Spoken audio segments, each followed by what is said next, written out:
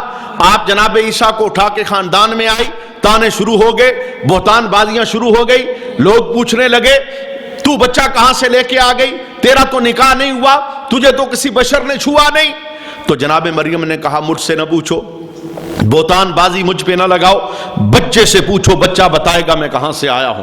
اب لوگ عقل پر ہر چیز تولتے تھے، کہنے لگے قالوا کیف نکلم من کان فی المہد صبیا، یہ کیسے بولے گا، یہ تو بنگوڑے میں ہے، اور جو بنگوڑے والا ہے وہ بولا نہیں کرتا، بولنے کے لیے 3 سال کی عمر چاہیے، 4 سال کی عمر چاہیے۔ لوگوں نے اعتراض کر دیا۔ ابھی اعتراض جناب عیسیٰ کی ماں پر جاری تھا، آپ کہتے ہیں بچے سے پوچھو، بچہ تو 3 دن کا ہے، یہ تو بولے گا نہیں، بنگوڑے والا ہے۔ تو اللہ نے جناب عیسیٰ کو بولنے کی قوت عطا فرمائی۔ 3 دن آپ کی عمر تھی، آپ نے بنگوڑے کے اندر بولنا شروع کر دیا، قال انی عبد اللہ آتانی الکتاب وجعلنی نبیا۔ لوگوں میری ماں پہ تو مت نہ لگاؤ، سنو، پوچھتے ہو میں کہاں سے آیا ہوں، قال انی عبد اللہ، میں رب کا بندہ بن کے آیا ہوں، میں کتاب کا عالم بن کے آیا ہوں، اور خالی معمولی بندہ بن کے نہیں آیا، وجعلنی نبیا، رب نے مجھے نبوت کا نور بھی عطا فرمایا ہے۔ تو جناب عیسیٰ کی ماں کی برات کو اللہ نے قرآن کا حصہ بنا دیا۔ تو آقا حضور فرماتے ہیں علی تیری ذات میں عیسیٰ کی 2 مثالیں عیسیٰ کے وجود والی موجود ہیں۔ جیسے عیسیٰ کی محبت میں عیسائی غلب کرتے ہوئے عیسیٰ کو اللہ کا بیٹا کہہ بیٹھے، اور یہودی نفرت کرتے ہوئے عیسیٰ کی ماں پر تہمت لگا کے عیسیٰ کی نبوت کا انکار کر بیٹھے، تو فرمایا علی تیرے متعلق بھی 2 گروہ بن جائیں گے۔ اور یہ صرف آقا حضور رحمت عالم کا فرمان نہیں، بڑے مجمع کے اندر مولا علی یہ جملہ بولا کرتے تھے۔ آپ کے لفظ سنیے، آپ کیا کہتے تھے، یہلکو فیہا اسنان، فرمایا میرے بارے میں 2 گروہ ہلاک ہو جائیں گے۔ یہ مولا علی کا فرمان، یعلق فیہا اسنان، دو گروہ میرے متعلق ہلاک ہو جائیں گے، میرے متعلق مارے جائیں گے۔ پوچھا گیا مولا علی سے کون سے دو گروہ؟ فرمایا ہک میری نفرت میں ہلاک ہوگا اور ہک میری محبت میں غلو کر کے ہلاک ہوگا۔ مجھے وہ کہے گا جو میرے پاس نہیں ہے، میرے متعلق وہ باتیں منسوب کرے گا جو میری شان نہیں ہے، مجھے نبی بنا کے پیش کرے گا، مجھے خدا بنا کے پیش کرے گا، مجھے مصطفیٰ سے آگے بڑھانے کی کوشش کرے گا۔ فرمایا یہ میری شان نہیں، مصطفیٰ تو مصطفیٰ ہیں، رب نے مجھے ان کا غلام بنا کے دنیا میں بھجوایا ہے۔ یہ دو گروہ میرے متعلق ہلاک ہو جائیں گے۔ اور حضرت علی رضی اللہ تعالی عنہ آپ فرماتے ہیں بچے گا کون؟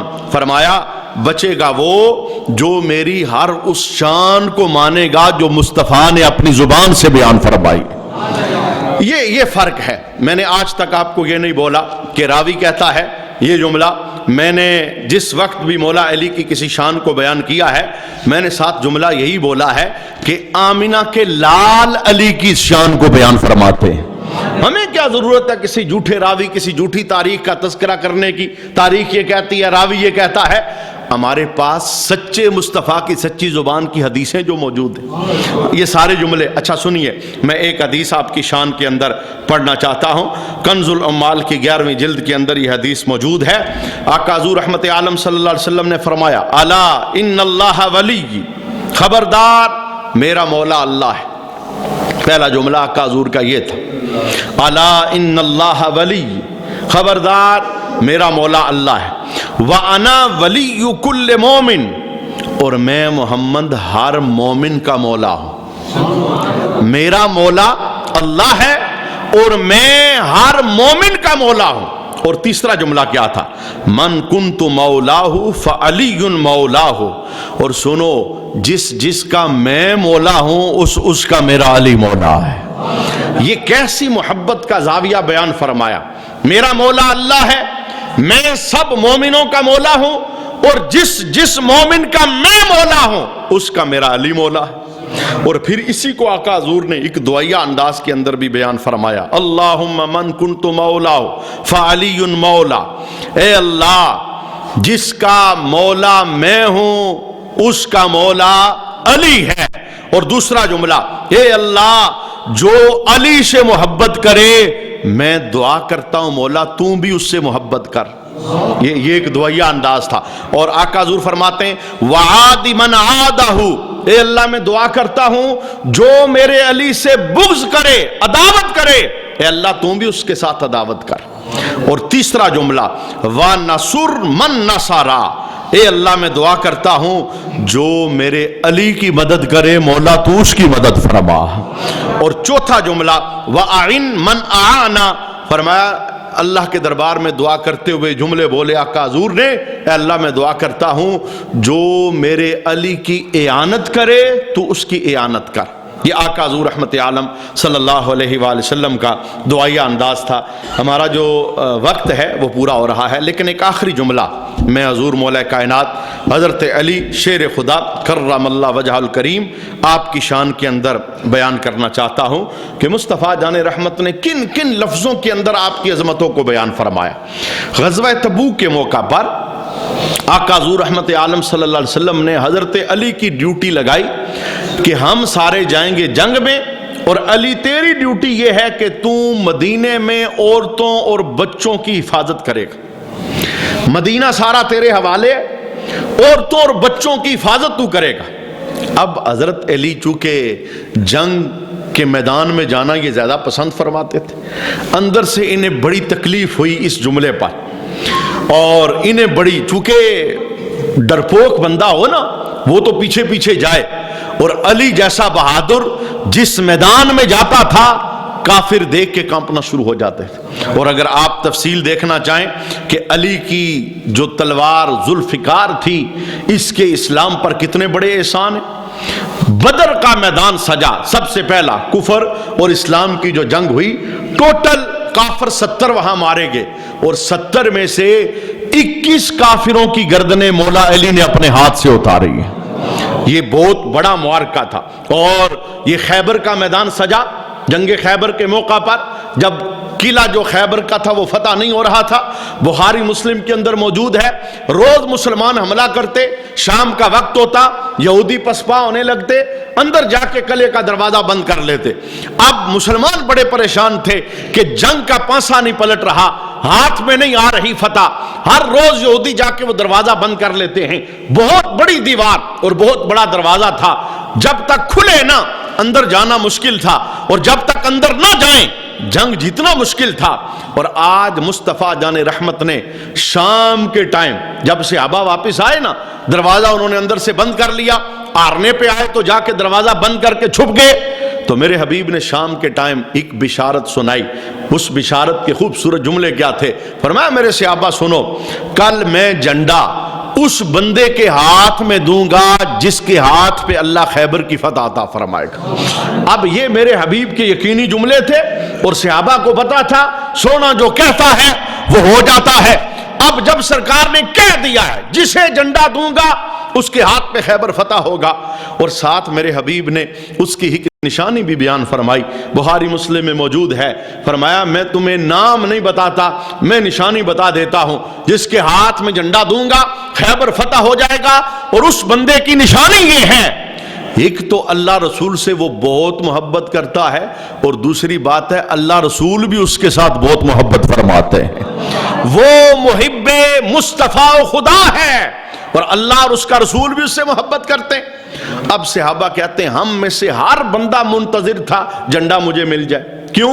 انہیں پتا تھا جسے جھنڈا ملے گا میدان اس کا ہوگا اور خیبر کی فتح اس کے ہاتھ میں آئے گی. پوری رات ذکر میں گزاری, پوری رات انتظار میں گزاری, تسبیحاں پڑھتے پڑھتے گزاری. صبح میرا نام آ جائے, مصطفیٰ جھنڈا مجھے دے دیں. اسی انتظار میں پوری رات بیت گئی.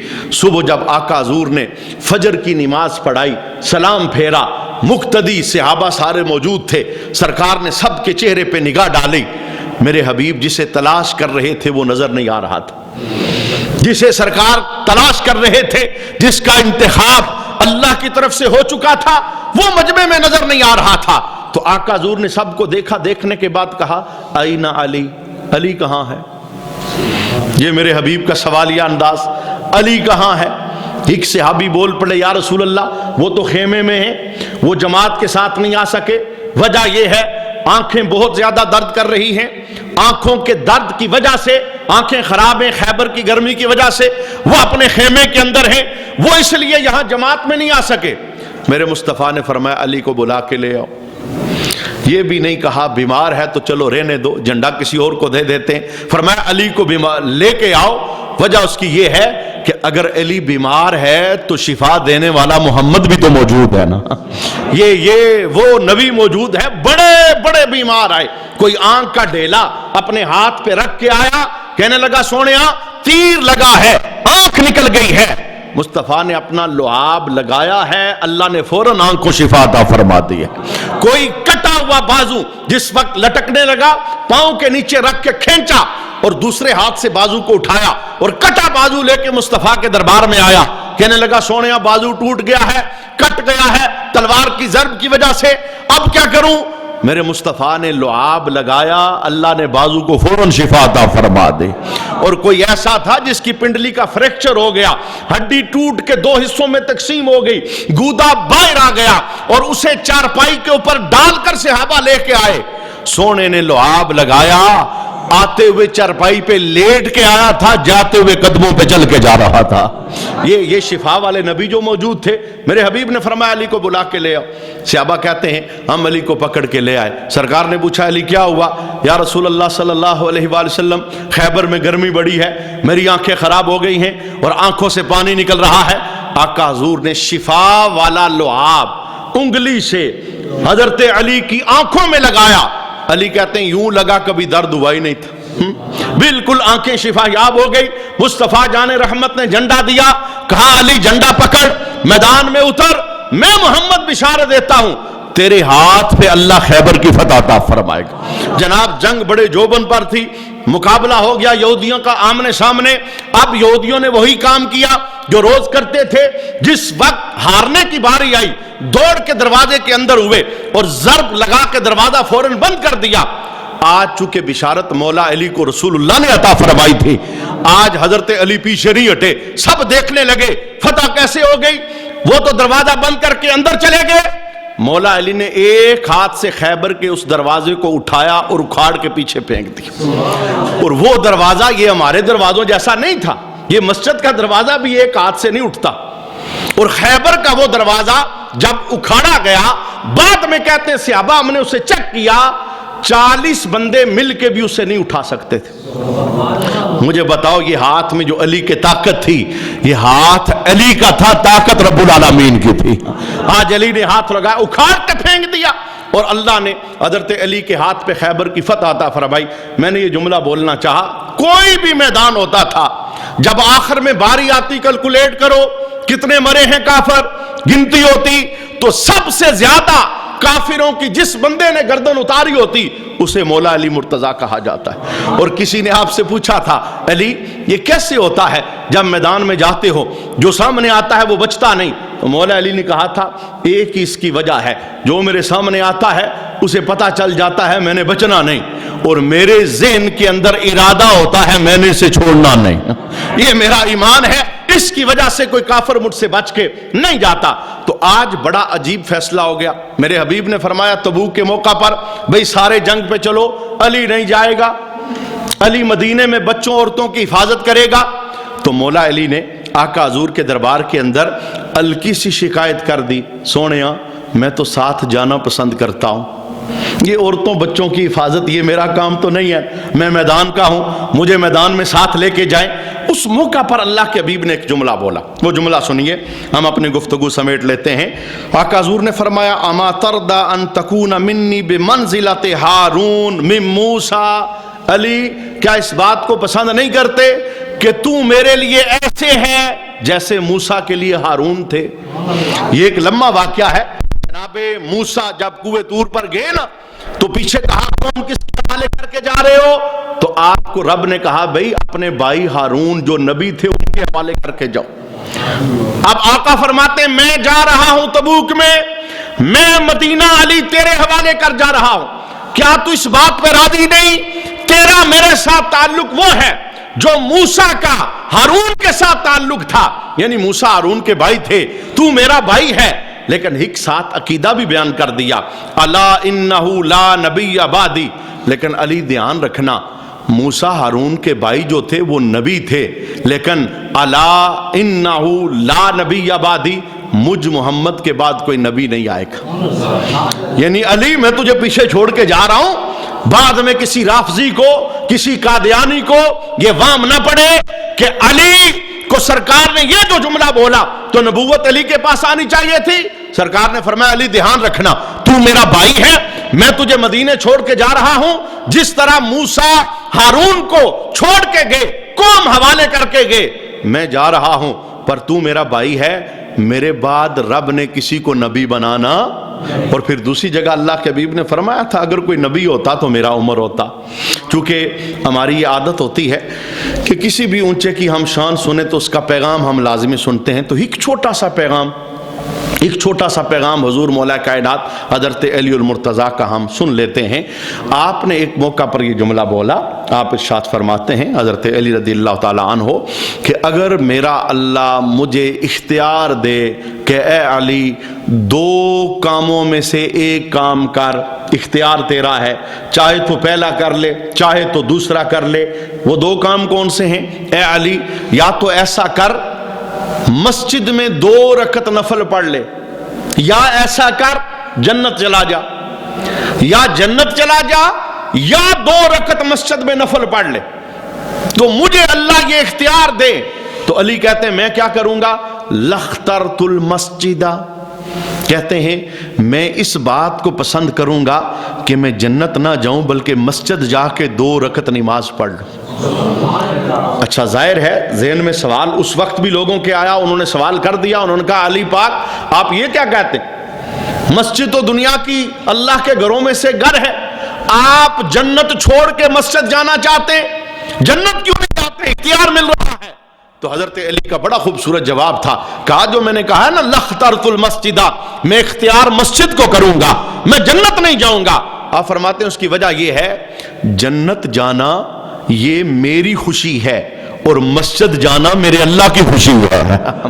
علی اپنی خوشی کو قربان کر رہا ہے، مجھے جنت نہیں چاہیے، میں اپنے رب کو راضی کروں گا، مسجد جا کے 2 رکعت ادا فرماؤں گا۔ تو یہ پیغام میرا یہی ہے کہ مسجد آنا یہ اللہ کی رضا ہے، اللہ کی خوشی، اللہ کا گھر ہے نا، اور اللہ بڑا پسند کرتا ہے اس بندے کو جو اللہ کے گھر کے اندر آتا جاتا رہتا ہے۔ کوشش کریں اپنی زندگی کے اندر 5 گانا نماز کی پابندی لانے کی، ہمارا آخری سانس بھی مسجد کے ساتھ جڑا ہو، ایسا ہو جائے کہ ہم ایک نماز پڑھ کے گھر واپس جائیں تو اسرائیل روح لینے آ جائے، یہ منقطع نہ ہو سفر مسجد سے۔ اور رب کی عزت کی قسم اگر سفر اس طرح کا ہو کہ مسجد آتے آتے رب اپنے دربار کے اندر بلا لے تو پتہ ہے اس کی فضیلت کیا ہے؟ میرے حبیب نے فرمایا بندے کی آنکھ بند ہو جائے نا، مسجد آتا جاتا تم دیکھو 5 حاضریاں دیتا تھا، پابندی سے آیا کرتا تھا، اور تم بولو یار صبح نماز پڑھی تھی، آنکھ بند ہو گئی، زور میں ملا تھا، عصر میں آیا تھا، مغرب پڑھ کے گیا ہے، عشاء ہمارے ساتھ پڑھی ہے، تم بعد میں یہ باتیں کرو، ساتھ ایک جملہ اور بھی بول دینا، ارائیتم الرجل یتعاہد المسجد، فرمایا جس بندے کو تم مسجد آتا جاتا دیکھو، میں محمد کہتا ہوں فاشہدوا لہ بالایمان، گواہی دے دینا اللہ نے اسے ایمان کا اعلیٰ مقام عطا فرمایا۔ یہ ایمانداروں کا کام ہے مسجد کے اندر حاضریاں دینا۔ دعا کریں اللہ ہمیں 5 گانا نماز پابندی سے پڑھنے کی توفیق عطا فرمائے۔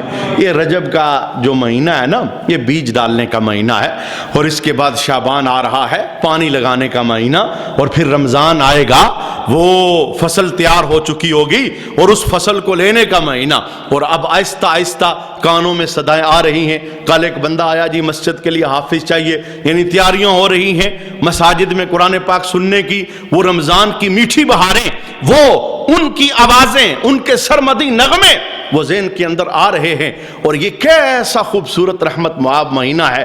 میرے حبیب جب اس مہینے میں آتے نا، رجب کا مہینہ، شعبان کا مہینہ، تو سرکار یوں دعائیں مانگا کرتے تھے، اللہم بارک لنا رجب و شعبان، اے اللہ رجب کو اور شعبان کو ہمارے لیے برکتوں والا بنا، وبلغنا رمضان، مولا صحت سلامتی سے ہمیں رمضان تک پہنچا، یہ رجب برکتوں والا ہو جائے، یہ شعبان برکتوں والا ہو جائے، جسے میسر آ جائے جمعرات کا، سوموار کا وہ روزہ رکھے۔ رجب کے روزوں کی بہت زیادہ فضیلت ہے۔